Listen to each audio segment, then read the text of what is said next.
Let me share another bit of gold from Sam Chan's book, Evangelism in a Skeptical World. He talks about how community has a powerful role in forming our beliefs.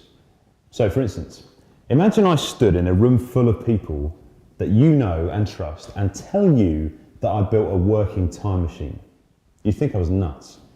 But imagine if half the people in the room you know and trust say, yeah, I've seen it and I've been in it, it's amazing. You might think, oh, maybe there's something to this. Suddenly the story becomes more plausible. And then imagine if everyone in the room said, yeah, we've all been in it.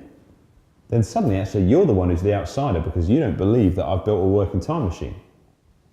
Can you see how the story becomes more plausible because of community?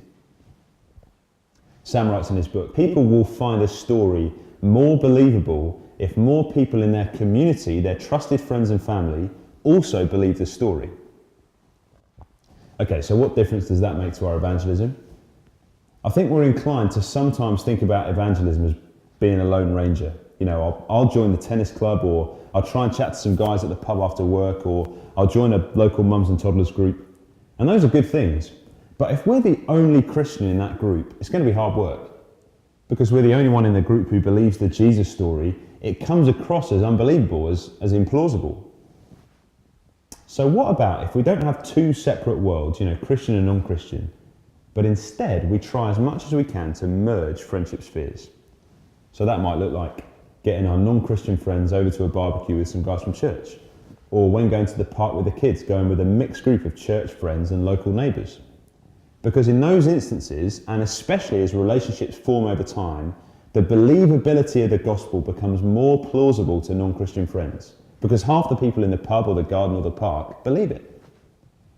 Now, this takes time. But in our culture and society, that's inevitable. If we want our friends and our neighbours to see the something better of the gospel, then let's help them to see it in the lives of lots of people. And so maybe the next time you have friends around for some food, or are taking the kids out, or are having a film night, or whatever it is, plan a mixed group. Bring your non-Christian friends in to see Christian community and the plausibility of the gospel.